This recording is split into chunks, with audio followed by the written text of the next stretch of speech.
মুআজ্জাজ মুহতারাম উপস্থিত জুমার নামাজে সম্মানিত মুসল্লিয়ানে কেরাম, রব্বে কারিমের দরবারে লাখো কোটি শুকর গুজার করছি যে মহান আল্লাহ তাআলা আমাদেরকে প্রত্যেক সপ্তাহের ন্যায় ধারাবাহিকভাবে দীর্ঘ একটি সপ্তাহ হায়াতে তয়্যিবা দান করেছেন। ফজিলতপূর্ণ জিলহজের দ্বিতীয় জুমায় আমাদেরকে নামাজের পূর্ব মুহূর্তে মসজিদে এসে কিছু কথা বলার এবং শোনা তৌফিক দান করেছেন। সকলে বলে আলহামদুলিল্লাহ। আজকে 9 জিলহজ 1446 হিজরি, 23 জ্যৈষ্ঠ 1432 বাংলা, 6 জুন 2025 ইংরেজি। আজকের এই জুমায় আমরা ধারাবাহিকভাবে আলোচনা করব ইসলামের জন্য কুরবানি কোন কোন জিনিসের প্রয়োজন, ইসলামের জন্য কি কি কুরবানি প্রয়োজন। কোরআন ও হাদিসের আলোকে আমরা আমাদের আলোচ্য বিষয়ের প্রতি আলোচনা করার চেষ্টা করব। মা তাওফিক ইল্লা বিল্লাহ। প্যারা হাজিরিন, আমরা যে কুরবানির জন্য ঈদুল আজহার অপেক্ষমান রয়েছি এবং এই ঈদুল আজহার উদ্দেশ্য করে যে আমরা পশু ক্রয় করছি, মহান রবের তাকওয়া অবলম্বন করা, বন্ধুত্ব হাসিল করা, এটি অত্যন্ত একটি ফজিলতপূর্ণ ইবাদত। এটি হজ, যারা হজ করতে গিয়েছেন আলহামদুলিল্লাহ তারা অটোমেটিকলি হজের কার্যক্রম 8 তারিখ থেকে শুরু করেছেন। তো এই হজের একটি ওয়াজিবাত হয়েছে কুরবানি করা। এটি পশুর মাধ্যমে কুরবানি করতে হয়। আজকে আমরা আলোচনা করব আল্লাহ তাআলা এই পশু ব্যতীত প্রত্যেকটা বান্দাকে প্রতিটি মুহূর্ত, প্রত্যেকটা দিন, প্রতিটি সময় পরতে পরতে শুধুমাত্র এই পশু কুরবানি ব্যতীতেও বান্দার কাছ থেকে এমন কিছু জিনিস রয়েছে যেগুলো আল্লাহ তাআলা প্রত্যেকটা সময়ের জন্য কুরবানি করার আদেশ করেছেন। পশুর কুরবানি এটি সমসাময়িক, 3 দিনের মধ্যে নেশাবের মালিক হলে কুরবানি করবে, নচেত কুরবানি করবে না। কিন্তু আজকে আমরা আলোচনা করব এমন কিছু বিষয় যেগুলো নেশাব হওয়া প্রয়োজন নয় এবং শুধুমাত্র 3 দিনের সাথে সম্পৃক্ত বিষয়টি এমন নয়, বরং আমার হায়াত যতদিন পর্যন্ত থাকবে, আমি বালেগ হওয়ার পর থেকে, শরীয়তের আমার হুকুম অর্পিত হওয়ার পর থেকে কবর পর্যন্ত আমাকে এইগুলো কুরবানি করতে হবে। আজকে আমরা এই সম্পর্কে আলোচনা করব। আজকের আলোচনাটি আমরা 3টি পয়েন্টে আলোচনা করব। প্রথমে পশু ছাড়াও আরও কোন কোন জিনিসের ত্যাগ ও কুরবানি উম্মতের জন্য প্রয়োজন। 2 নম্বর, পশু জবেহ করার পদ্ধতি এবং হালাল প্রাণীর কোন কোন অংশ খাওয়া হারাম। 3 নম্বর, ঈদের মুস্তাহাব সম্পর্কে। ইনশাআল্লাহ আজকে আমরা এই 3টি পয়েন্টে এই জুমার নামাজটি আলোচনা করব এবং সমাপ্ত ঘোষণা করব। দেখুন, কুরবানি এবং ত্যাগ এটি ইসলামের জন্য, আল্লাহকে খুশি করার জন্য, দিনকে বিজয়ী করার জন্য, দিনই পরিবেশ কায়েম করবার জন্য, প্রত্যেকটা মানুষ স্বাধীনভাবে আল্লাহর ইবাদত করার জন্য, দিনের ইসলামকে বিজয়ী করার জন্য ত্যাগ এবং কুরবানি প্রত্যেকটা উম্মতের প্রয়োজন। এছাড়া পৃথিবীতে আল্লাহর দিন এবং ইসলাম কায়েম এবং আল্লাহর গোলামি করা পরিপূর্ণভাবে সম্ভব নয়। আসুন, আমরা পশু ছাড়াও কোন কোন জিনিসের কুরবানি করা আমাদের একান্ত প্রয়োজন এবং জীবনের প্রত্যেকটা মুহূর্তের জন্য প্রয়োজন, প্রত্যেকটা সময়ের জন্য প্রয়োজন, প্রত্যেকটা দিনের জন্য প্রয়োজন। এখানে 5টি ত্যাগের কথা আমরা বলবো। পশু ছাড়াও আমি যে আলোচনা করব যে কোন কোন জিনিসের কুরবানি করা প্রয়োজন, সেখানে 5টি ত্যাগ এবং 5টি কুরবানির কথা বলবো। 1 নম্বর, জানের কুরবানি করতে হবে। প্রত্যেকটা উম্মত, প্রত্যেকটা মানুষের আল্লাহর দ্বীনের জন্য, ইসলামের জন্য জানের কুরবানি প্রয়োজন। এটা প্রত্যেকটা সময়ের প্রয়োজন।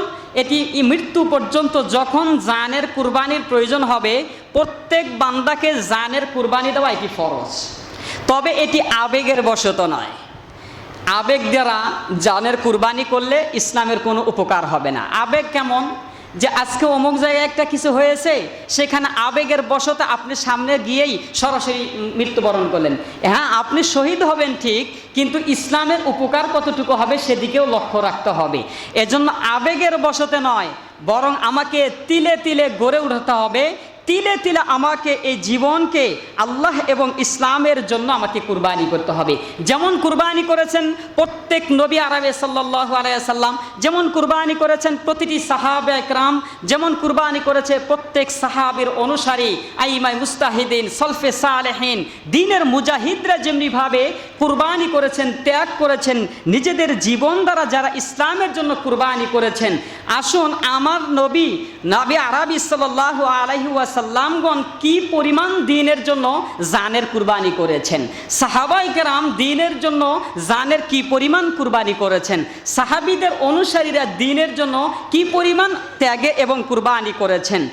আল্লাহর নবী সাহাবী খাব্বাব ইবনুল আরদ রাদিয়াল্লাহু তাআলা আনহুম, উনি অনেক কষ্ট এবং নির্যাতিত অবস্থায় জীবন যাপন করতেছিলেন। স্বাভাবিকভাবে ইসলামের সূচনাকালে সাহাবায়ে কেরামের ওপর মক্কা নগরীর প্রত্যেকটা মানুষের ওপর অত্যন্ত জুলুম এবং নির্যাতন করতেছিল।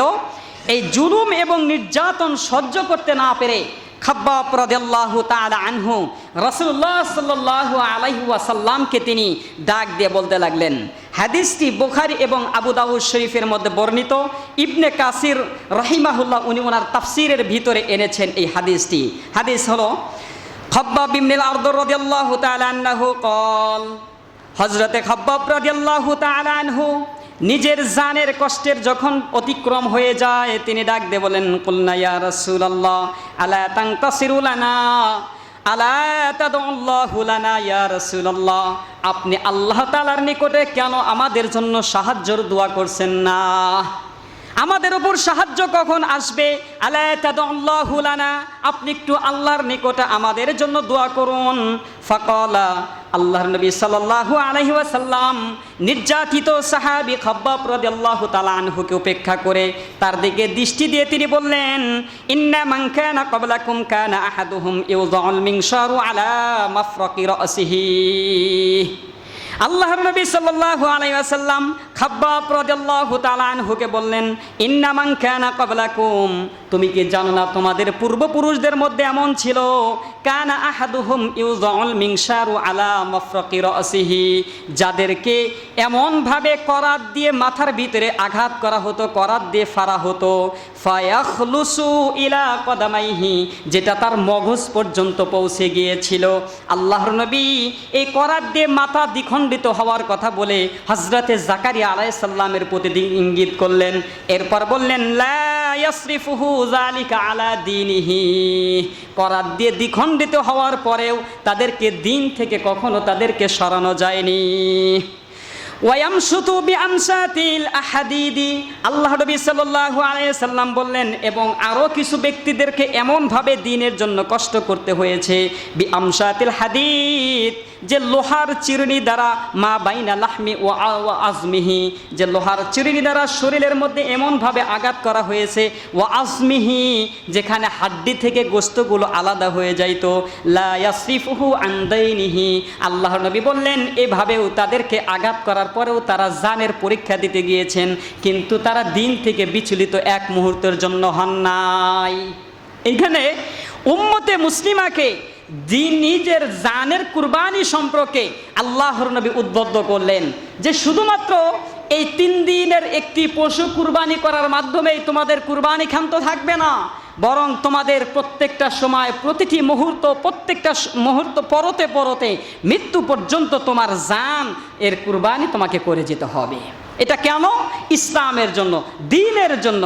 সাহাবায়ে কেরামের অনুসারী আমাদের একজন আকাবিরিন ছিলেন আব্দুল্লাহ ইবনে মুবারক রাহিমাহুল্লাহ, উনি ওনার নিজের জীবনকে এমনভাবে দ্বীনের জন্য কুরবানি করেছেন, 6 মাস তিনি হাদিস পড়াইতেন আর 6 মাস দিন বিজয়ের জন্য জিহাদের কাজে ব্যস্ত ছিলেন। আপনি এবার চিন্তা করুন, আপনি আপনার এই জানের কুরবানি কি পরিমাণ করছেন? আপনি তো কুরবানি করতে পারছেন না, অনেক সময় আফসোস করে বলছেন, হায় সবাই কুরবানি করছে পশুর মাধ্যমে, আমি তো কুরবানি করতে পারছি না, আমি তো এই কুরবানি থেকে মাহরুম। তাহলে আমার মেসেজটা তাদের জন্যই, আপনি পশু কুরবানি করতে না পারলেও আপনি আপনার জানের কুরবানি করতে পারেন, আপনি আপনার সময়ের কুরবানি করতে পারেন। তাহলে আজকে এই কুরবানির মধ্য থেকে আমরা যারা কুরবানি করতে পারছি না, আমরা অন্ততপক্ষে এটা জানলাম আল্লাহর নবী আমাদেরকে মেসেজ দিলেন, যারা এই পশুর কুরবানি করতে না পারবে তারা অন্ততপক্ষে প্রত্যেকটা সময় এটা ইচ্ছা থাকতে হবে যে আমি আমার জানের কুরবানি করব। পারবো তো ইনশাল্লাহ আমরা?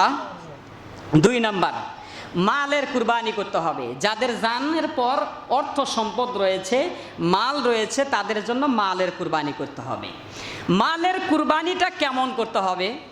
আপনার লক্ষ লক্ষ টাকা আছে, সেখান থেকে 10 টাকা দিয়ে দিলেন, এটাতে আপনার কোনো কুরবানি ওইভাবে বোঝা যাবে না। মালের কুরবানি সম্পর্কে বলা হয়েছে এমনভাবে মাল খরচ করতে হবে যেটা আপনার বুঝে আসে এবং আপনার ওপর চাপ সৃষ্টি হয় যে আমি কিছু কি করেছি, সম্পদ কুরবানি করেছি। সম্পদ কুরবানি করার ক্ষেত্রে লক্ষণীয় বিষয় হলো এমনভাবে সম্পদ দ্বীনের জন্য কুরবানি করতে হবে নিজের প্রতি একটা চাপ সৃষ্টি হয়, হ্যাঁ এতগুলো সম্পদ আমি দ্বীনের জন্য কুরবানি করব, এমন একটা চাপ যাতে আপনার প্রতি সৃষ্টি হয়, এমনভাবে অর্থ উপার্জন আপনাকে কুরবানি করতে হবে, তবেই এটা কুরবানি।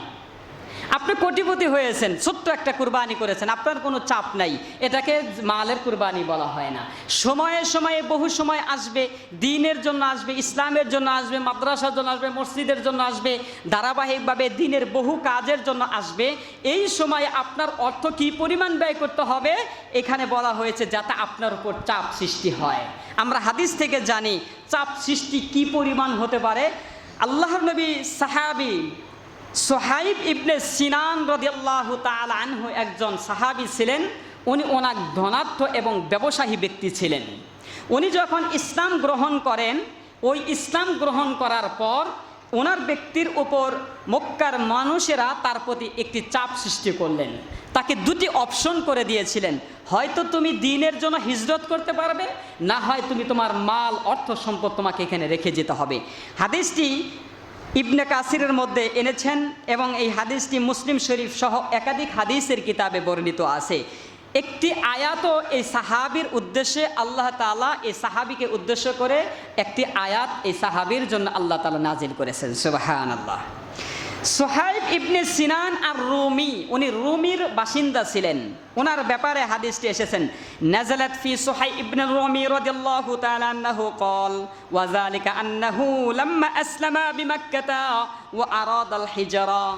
আল্লাহর নবী সাল্লাল্লাহু আলাইহি সাল্লামের সাহাবীরা বলেন, যখন এই সোহাইব ইবনে রুমি রাদিয়াল্লাহু তাআলা আনহু ইসলাম গ্রহণ করার পর ওয়া আরাদাল মুহিজরাতা, যখন হিজরত করার জন্য ইচ্ছা করলেন, মানাহুন নাস, মক্কার প্রত্যেক মানুষগুলো তাকে বাধা প্রদান করলো, তোমাকে হিজরত করতে দেওয়া যাবে না। আইয়ুহাজিরু বিমালিহি, যদি তুমি হিজরত করো তাহলে এই মাল তোমাকে নেওয়া যাবে না। ওয়া ইন আহাব্বা ইয়াতাজাররাদা ওয়া যালিকা মিনহু ওয়া ইহাজিরু, যদি তুমি হিজরত করতে হয় এই মালগুলো তোমাকে ছেড়ে যেতে হবে। ফাআলা ফাতালাক্খাসা মিনহুম ওয়া আতাহু মালুহু। আল্লাহর নবী সাহাবীকে এইভাবে যখন অপশন করলেন, যদি তুমি ইচ্ছা করো হিজরত করতে পারো, আর যদি ইচ্ছে করো তাহলে মালের জন্য তুমি মক্কায় থেকে যেতে পারো। সুতরাং সোহাইব ইবনে সিনান রাদিয়াল্লাহু তাআলা আনহু এই 2টি অপশনের মাধ্যমে তিনি সম্পদকে পরিত্যক্ত করলেন।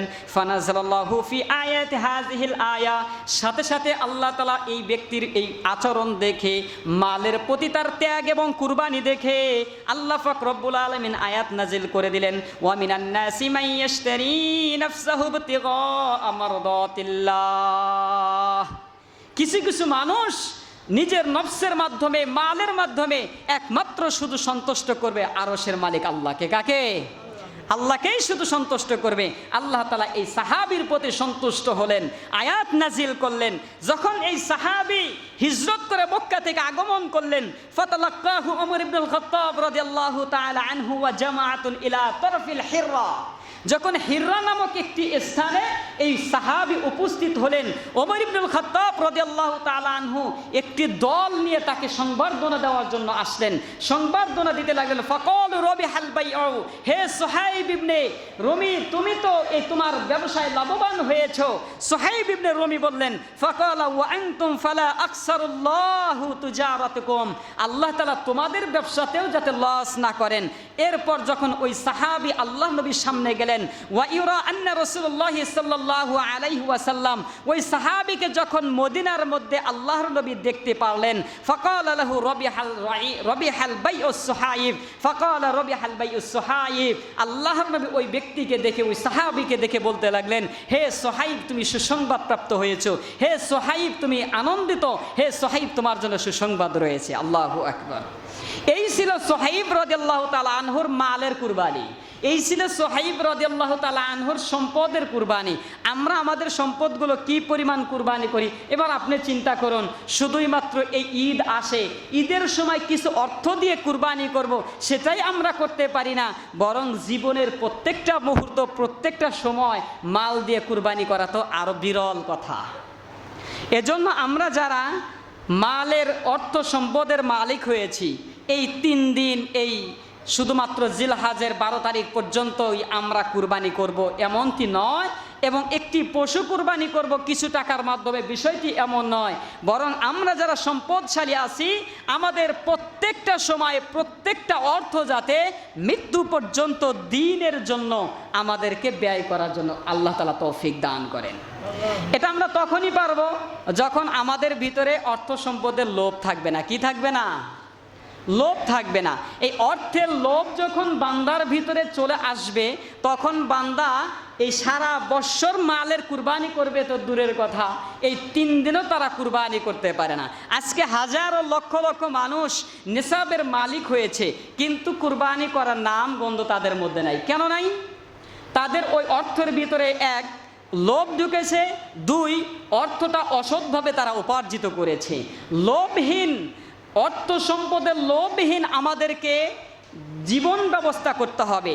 আমরা গত 2-3 দিন আগে একটা টোকাই ছেলে, ছোট্ট একটি বাচ্চার কাছ থেকে দৃষ্টান্তমূলক উনি একটা কথা বলেছিলেন, যে এই মেসেজটা আমরা যদিও তাকে পথচারী কিংবা টোকাই কিংবা ভিক্ষুক বলে আমরা তাদেরকে আখ্যায়িত করি, কিন্তু উনি একটি ঐতিহাসিক একটি বাক্য তিনি বলেছিলেন।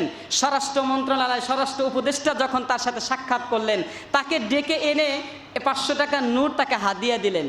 ছেলেটিকে পুলিশ অফিসার পর্যন্ত রিকোয়েস্ট করলেন, কি করেন তুমি টাকাটা নাও, কিন্তু ছেলেটা টাকা নিলেন না। না নিয়ে তিনি দৌড়ে যখন দূরে গেলেন, সাংবাদিকরা তাকে জিজ্ঞাসা করলো তুমি টাকা কেন নিলে না?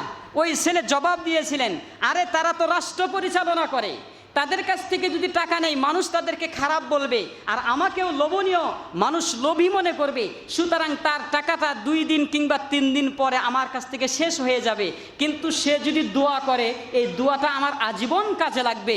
আমি এই কথাটা তাদের কাছ থেকেই, যারা আজকে রাষ্ট্রকে সংস্কারের বিপক্ষ চালাচ্ছেন, যারা আজকে রাষ্ট্রের সংস্কার নিয়ে প্রশ্নবিদ্ধ করতে চাচ্ছেন, আমি তাদেরকে প্রথমে বলছি, আপনি রাষ্ট্র পরিচালনা করার জন্য যতই আপনি চেষ্টা পরিচালনা করেন না কেন, যতই আপনি নিজের ব্যক্তিগতভাবে আপনার কোয়ালিফিকেশন তৈরি করেন না কেন, ওই ছোট্ট টোকাই এবং ভিক্ষুক ওই সন্তানের কাছ থেকে এদেশের প্রত্যেকটা বিত্তশালী এবং প্রত্যেকটা রাজনীতিকবিদদের জন্য একটি শিক্ষণীয় বিষয় হলো, ওই ছেলেটি রাষ্ট্রীয় একটি দায়িত্বশীলের কাছ থেকে টাকা নিতে ইতস্তত বোধ করে, নিজেকে লজ্জাবোধ করে। কিন্তু আমাদের সমাজে বহু পলিটিশিয়ান, বহু রাজনীতিবিদ আছে যারা গরিব দুঃখী অসহায়ের কলার ধরে ট্যাক্স উঠাইতে তাদের দিল কাঁপে না, বিভিন্ন জায়গা থেকে লুটতারাজ করতে টাকা কাঁপে না, অথচ সে জানে এটা গরিবের আত্মসাৎ করা সম্পদ, অথচ সে জানে এটা ভিক্ষুকের অর্থ সম্পদে উপার্জিত সম্পদ, অথচ সে জানে এটা গরিব মানুষের শ্রমিকদের রক্ত ঘাম পানি করা এই অর্থ সম্পদ। সে লুটে পুটে খাচ্ছে, দুর্নীতি করে খাচ্ছে, চুরি করে খাচ্ছে, ডাকাতি করে খাচ্ছে, তার ভিতরে এতটুকু অনুশোচনা আসছে না এই টাকাটা কোনো এক অসহায় বাবার, এই টাকাটা কোনো এক এতিম সন্তানের, এই টাকাটা কোনো এক পথচারীর, এই টাকাটা কোনো এক দরিদ্র সীমার নিচে যারা বসবাস করে তাদের টাকা নিয়ে যারা এভাবে আত্মসাৎ করে নিজেদের অর্থ উপার্জনের অট্টালিকা তৈরি করে, ওদের দ্বারা এই সম্পদের কুরবানি করা এবং এই নেশাবের কুরবানি করা কোনোদিনও জীবনে সম্ভব হবে না। এজন্য আমরা আমাদের জীবন পরিচালনা করার ক্ষেত্রে, অর্থ উপার্জন করার ক্ষেত্রে লোভহীন অর্থ উপার্জন করার চেষ্টা করব, হালাল উপার্জন করার চেষ্টা করব।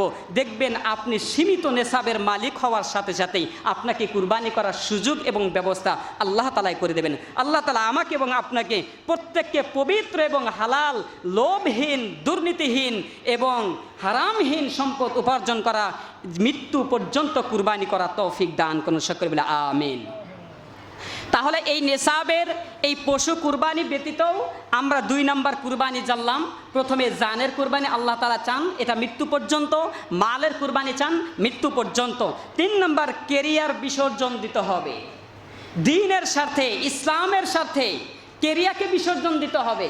এটা বলবেন হুজুর কেরিয়া বিসর্জন দিয়ে ইসলামের জন্য আমার কি উপকার আসবে, আর এটা কি আল্লাহ তাআলার আদেশ নাকি? আমি বলবো হ্যাঁ, এটা আল্লাহ তাআলার আদেশ, ওই কুরবানির শিক্ষাই এটা। কারণ ইসমাঈল আলাইহিস সালামের ব্যাপারে যখন আল্লাহ পাক রব্বুল আলামিন সুসংবাদ দিয়েছিলেন, ফাবাশশারনাহু বিগুলামিন হালিম, এই হালিম শব্দর অর্থ মুফাসসিরিনে কেরাম করেছেন পৃথিবীতে সবচেয়ে বিচক্ষণ, পৃথিবীতে সবচেয়ে সহনশীলতা, পৃথিবীতে সবচেয়ে সুদর্শন, পৃথিবীর প্রত্যেকটা মানুষের গুণগত যতটা গুণ আছে এই হালিম শব্দ ব্যবহার করার মাধ্যমে ইসমাঈল আলাইহিস সালামের মধ্যে অতগুলো গুণ দিয়ে আল্লাহ তাআলা তাকে সৃষ্টি করেছেন। এমন গুণগত, এমন কেরিয়ারগত, এমন পিতার এমন দামি সন্তান কি করেছিলেন, যখন ইব্রাহিম আলাইহিস সালাম তাকে বলেছিলেন তখন ইসমাঈল আলাইহিস সালাম এবং পিতা পুত্র উভয়ে আল্লাহ তাআলার কাছে আত্মসমর্পণ করেছিলেন। কি বলেছিলেন?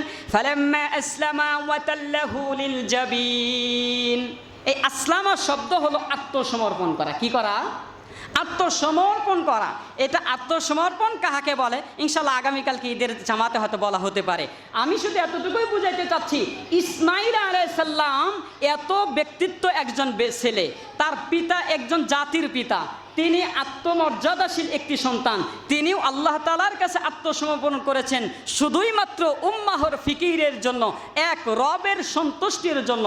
এজন্য দিনকে, ইসলামকে উন্নত সিরে দেখতে হলে, ইসলামকে বিজয়ী বেশে দেখতে হলে আমাকে শুধু পশু কুরবানির মধ্যেই থাকলে হবে না, বরং প্রত্যেকটা সময় আমার নিজের কেরিয়ার বিসর্জন দিয়ে হলেও ইসলামের উন্নতির জন্য আমাকে সর্বান্তক চেষ্টা করতে হবে। এটা মহান রব আমাদেরকে আদেশ করলেন। 4 নম্বর, আরাম আয়েশ এবং ভোগ বিলাসের কুরবানি করতে হবে। এগুলো কথা কেন বলছি আজকে আমরা? যারা শুধুমাত্র কুরবানি করতে না পেরে আফসোস করছেন, আজকের মেসেজগুলো তাদের জন্য, আজকের আলোচনাটা তাদের জন্যই। কারণ যারা কুরবানি করছেন নেশাবের মালিক তারা তো করছেই, আর আমরা যারা কুরবানি করতে পারি না, এবছরও আফসোস করছি, সামনে বছর আফসোস করব, মৃত্যু পর্যন্ত কি আফসোস করব? না। আমার নেশাবের মালিক না থাকলেও আমাকে আল্লাহ তাআলা আরও বহু কিছুর কুরবানির ব্যাপারে আমাকে আদেশ করেছেন, আমাকে উদ্বুদ্ধ করেছেন। সেটাই হলো 4 নম্বর, আরাম এবং আয়েশ, ভোগ বিলাসের আমাকে কুরবানি করতে হবে। এটা কিভাবে করবেন?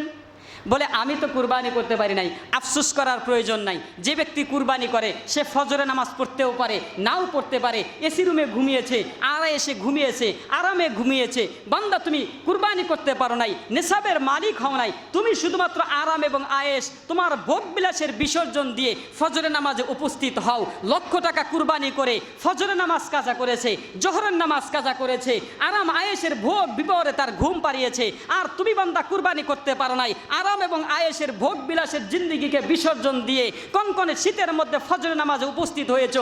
লক্ষ টাকা কুরবানি করার চাইতে তুমি শ্রেষ্ঠ বান্দা। কথা ঠিক? সুতরাং আরাম এবং আয়েশ, ভোগ বিলাসের জিন্দেগির বিসর্জন দিতে হবে। যারা কুরবানি দিচ্ছি তাদের জন্য এই বিসর্জন মৃত্যু পর্যন্ত।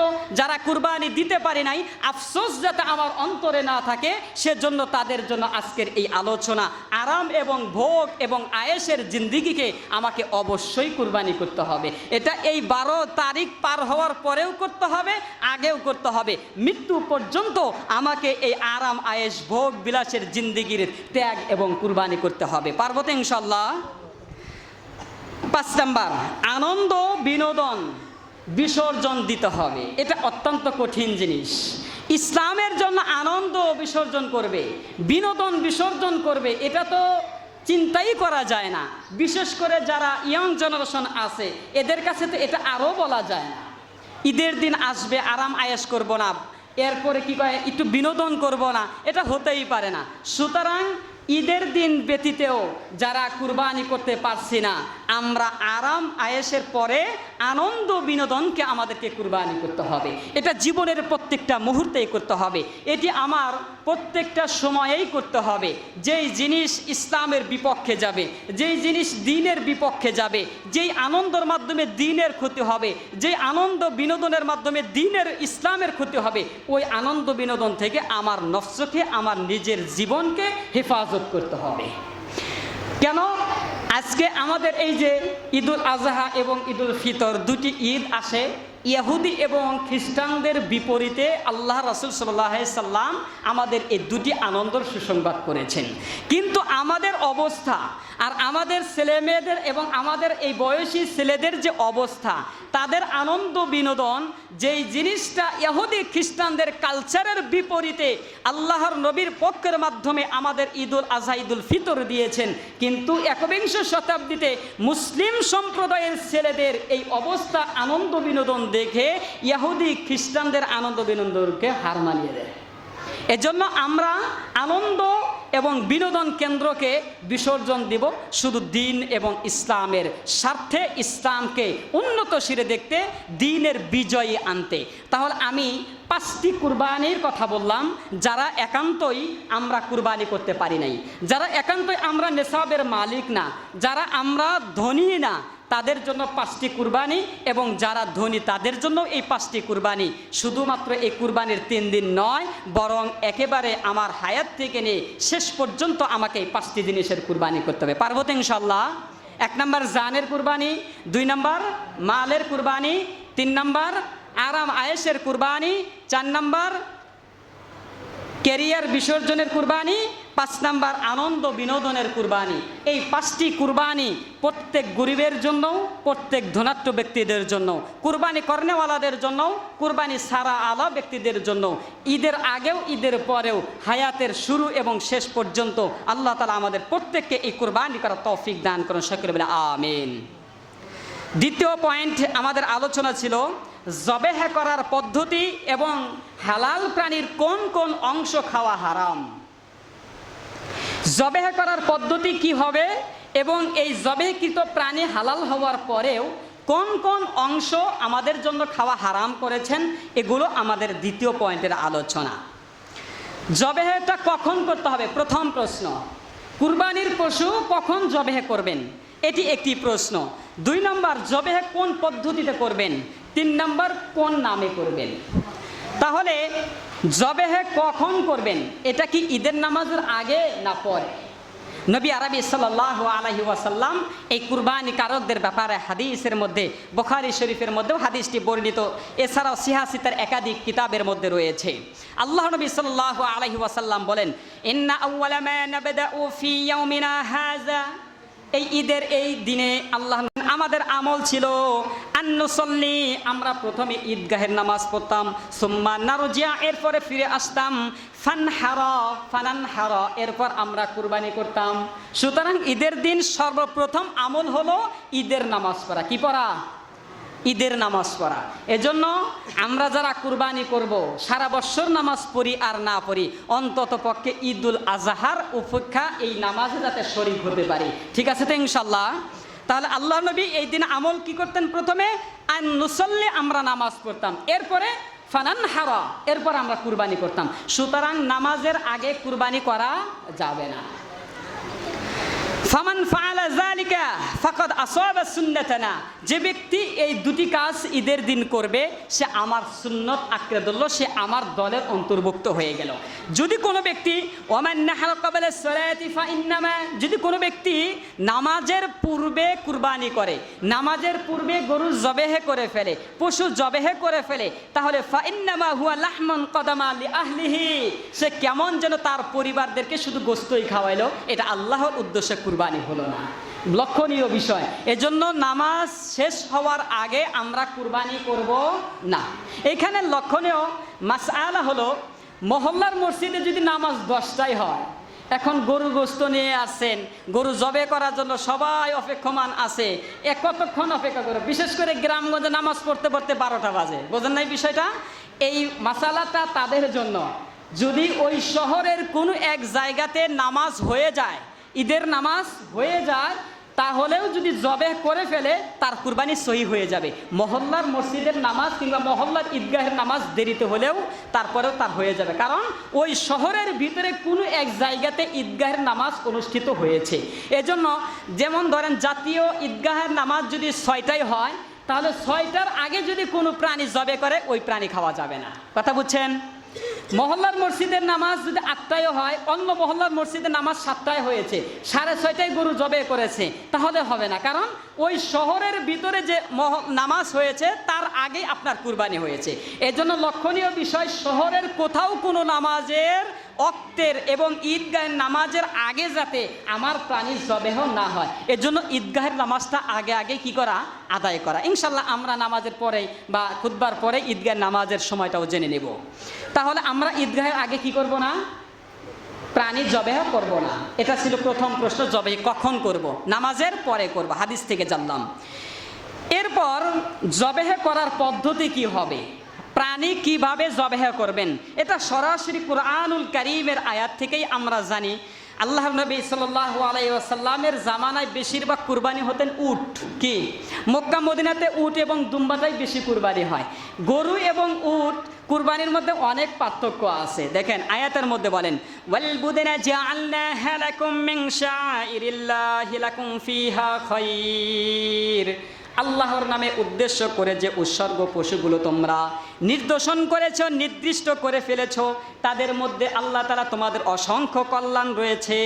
এই আয়াত দ্বারা বোঝা গেল যে প্রাণী কুরবানির জন্য নির্দিষ্ট করা হয় এবং ওই প্রাণী যদি কুরবানি করা হয়, কুরবানি প্রাণীর মাধ্যমে আল্লাহ তাআলা ওই বান্দার জন্য অসংখ্য অগণিত মঙ্গল কামনা করেন। সুবহানাল্লাহ। ফাযকুরু ইসমাল্লাহি আলাইহা সাওয়াফা। যখন ওই প্রাণীগুলো দণ্ডায়মান থাকবে তখন তোমরা ওই প্রাণীগুলোর ওপর আল্লাহর নাম স্মরণ করো। ফাইদা ওয়াজাবাত জুনুবুহা ফাকুলু মিনহা। এরপর দাঁড়ানো অবস্থায় যখন তাদেরকে তোমরা জবেহ করবে, এরপর যখন ফাইদা ওয়াজাবাত যখন শুয়ে পড়বে, ফাকুলু মিনহা, এরপর তোমরা গোশত খাও। অন্য আয়াতে বলেন, ফালাম্মা আসলামা ওয়া তাল্লাহু লিল জাবিন।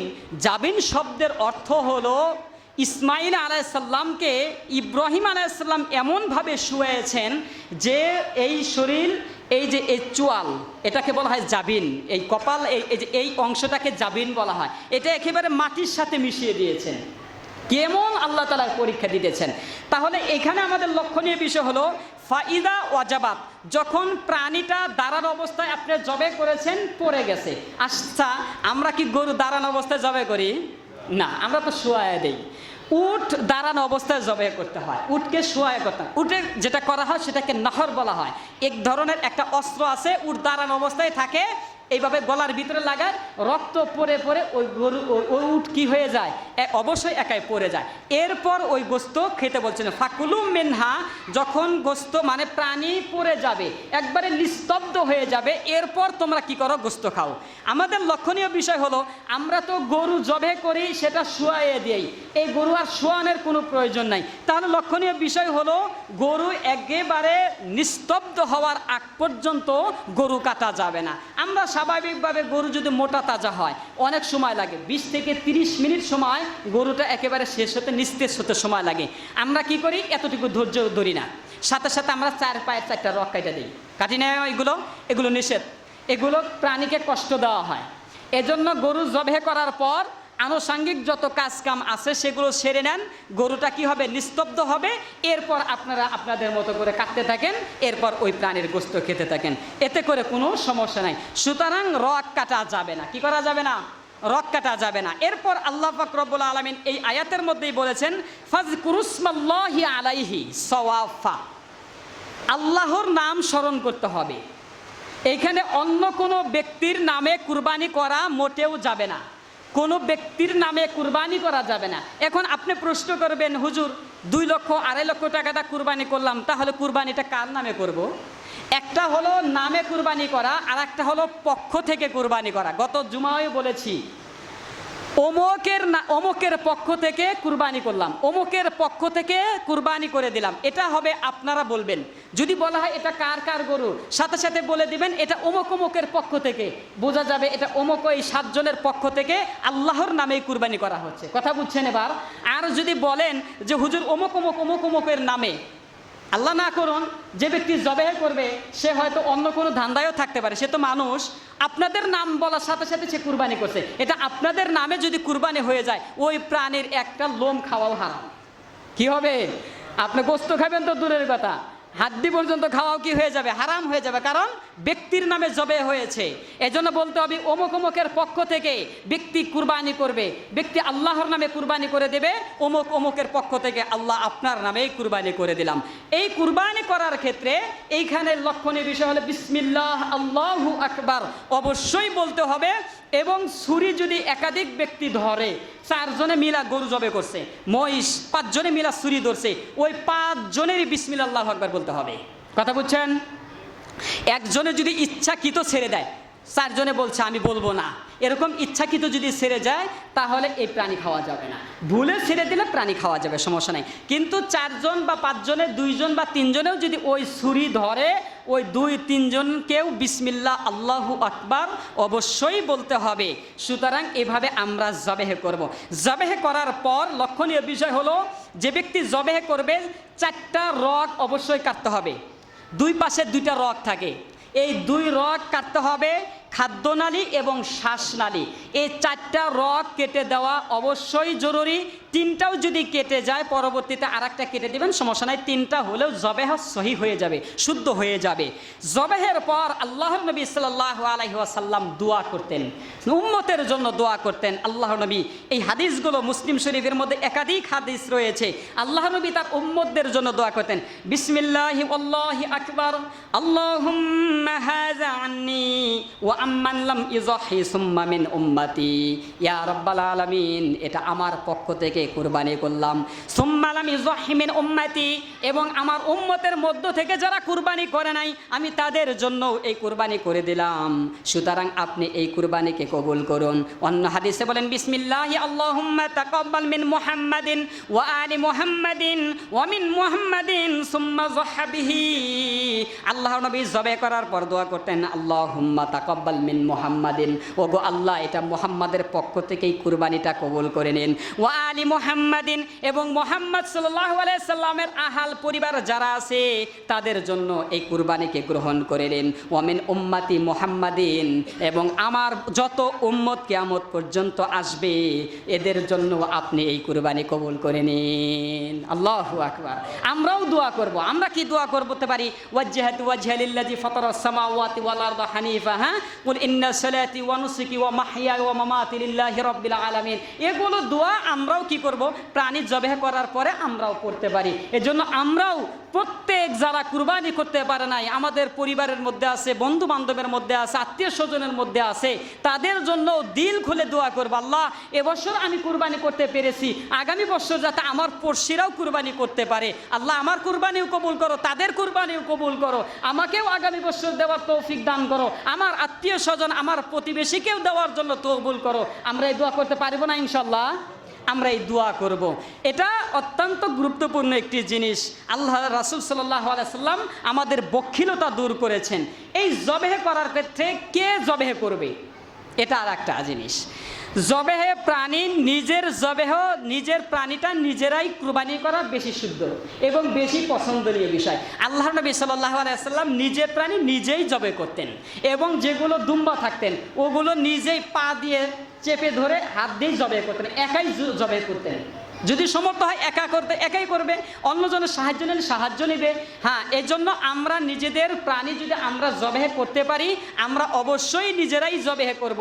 ওই ইমাম সাহেব কখন আসবে ফজিলতের জন্য যে ইমাম সাহেবরে দিয়ে জবে করলে মনে হয় আলাদা সওয়াব পাওয়া যাবে, বিষয়টা কিন্তু এমন নয়।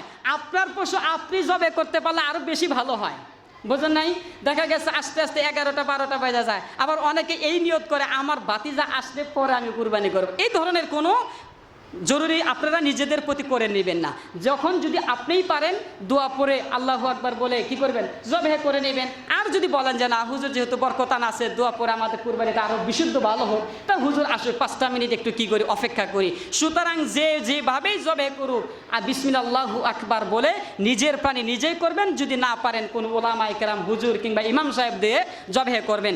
জবেহ করার ক্ষেত্রে আমরা জবেহকারীকে কিছু না কিছু দ্বারা তাকে পারিশ্রমিক দিব, পারবো না ইনশাল্লাহ? এই ক্ষেত্রে আমরা অনেক বখিলতা করি। লক্ষ টাকাটা আমরা গরু কিনে পারিশ্রমিক দেওয়ার ক্ষেত্রে একটা লাল নোট খুঁজি, 200 টাকার নোট। বোঝেন নাই বিষয়টা? খুঁজা খুঁজা খুঁজা খুঁজা নিচের থেকে বা কোনো এক মানি ব্যাগের চেপার থেকে ওইটা দেওয়ার চেষ্টা করি। এর জন্য এখানে আমরা বখিলতা করবো না। যে যেভাবে জবাই করুক না কেন তাকে আলাদা একটা পারিশ্রমিক আপনারা দিয়ে দিবেন। ওই প্রাণীর থেকে পারিশ্রমিক দেওয়া যাবে না। এই যে গরু জবাই করলেন, সব কিছু করলেন, দেখুন এই আল্লাহর নবী এই জবাই করার পর প্রত্যেক কুরবানি করার ব্যক্তিদের ব্যাপারে কতটুকু বলছেন। আল্লাহ নবী বলেন, যারা কুরবানি করে, যারা এই কুরবানি করছে, এরা সকলেই এই কুরবানির জন্য আল্লাহ তাআলার জন্য 3 দিনের জন্য মেহমান হয়ে যায়। সুবহানাল্লাহ। কেমনে মেহমান? এই সারা বছরে 5 দিন রোজা রাখা হারাম। কয়দিন? 5 দিন রোজা রাখা হারাম। 2 ঈদ আর এই কুরবানির ঈদের পরে 3 দিন। আল্লাহর নবী বলেন এই 3 দিন হলো আল্লাহর পক্ষ থেকে প্রত্যেকটা মুসলমানকে আল্লাহর পক্ষ থেকে মেহমানদারি।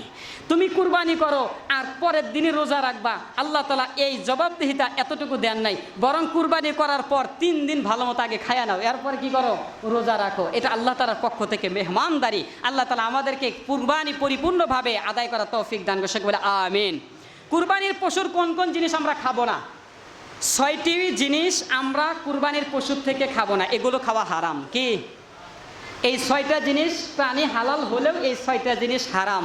লক্ষ্য রাখবেন, কিছু কিছু এই নতুন নতুন ডাক্তার আর নতুন নতুন কিছু হারবালের চিকিৎসা পায়া এমন কিছু জিনিস না টানাটানি আর দৌড়াদৌড়ি আর আগের থেকে সিরিয়াল দিয়ে রাখে, অথচ সেগুলো হারাম। দেখেন কোন কোন জিনিস। 1 নাম্বার, প্রবাহিত রক্ত খাওয়া হারাম।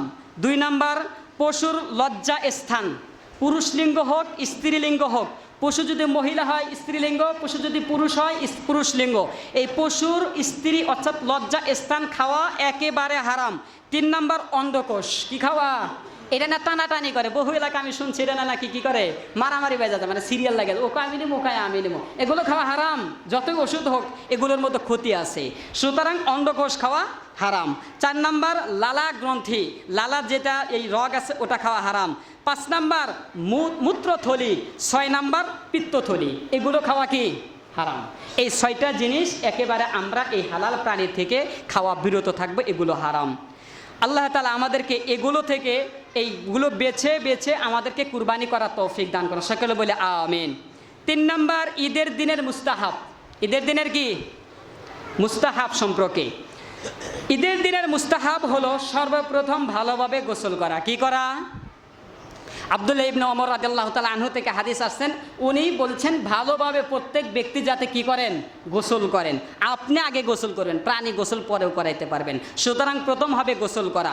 2 নাম্বার, উত্তম পোশাক পরিধান করা। রাসূল বলেছেন কানা নবী সাল্লাল্লাহু আলাইহি ওয়াসাল্লাম ইলবাসু লাহুমা আজমালু সিয়াবিহি, তোমাদের পোশাকের মধ্য থেকে যেটা উত্তম পোশাক ওই পোশাকটাই তুমি ওই দিন পরিধান করো। 3 নাম্বার, সুগন্ধি লাগানো। 4 নাম্বার, হেঁটে হেঁটে ঈদগাহ ময়দানে যাওয়া। 5 নাম্বার, নামাজের পর কুরবানির পশুর গোশত দ্বারা খাওয়া মুস্তাহাব। এই ক্ষেত্রে আমরা কি করি? ওই দিন রোজা রাখি। কি করে? রোজা রাখে।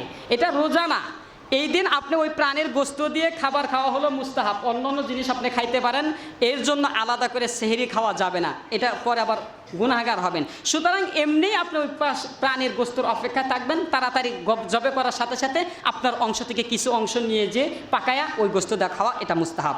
6 নাম্বার, তাকবীর উচ্চ সুরে বলা। কি বলা? তাকবীরটা আল্লাহু আকবার, আল্লাহু আকবার, লা ইলাহা ইল্লাল্লাহু, আল্লাহু আকবার, আল্লাহু আকবার, ওয়ালিল্লাহিল হামদ। এই তাকবীরটা প্রত্যেকেই জোরে জোরে উচ্চ কণ্ঠে এই দিন এবং এর পরে আরও 3-4 দিন পর্যন্ত আমরা যখন সময় পাবো বেশি বেশি করে এই তাকবীরটা আমরা পড়ব। এছাড়াও একটি দোয়া রয়েছে, আশহাদু আল্লা ইলাহা ইল্লাল্লাহু ওয়াহদাহু লা শারীকা লাহু লাহুল মুলকু ওয়া লাহুল হামদ ওয়া হুয়া আলা কুল্লি শাইইন কাদির। এই দোয়াটাও আমরা বেশি বেশি পাঠ করব। এগুলো হলো ঈদের দিনের মুস্তাহাব। আল্লাহ তাআলা আমাকে এবং আপনাদের প্রত্যেকেই এই আলোচনাগুলো আমল করা তৌফিক দান করুন। সকলে বলে আমিন। ই করি খুতবার আগে ইনশাআল্লাহ আমরা যারা কাবলাল জুমা পড়ি নাই, কাবলা 4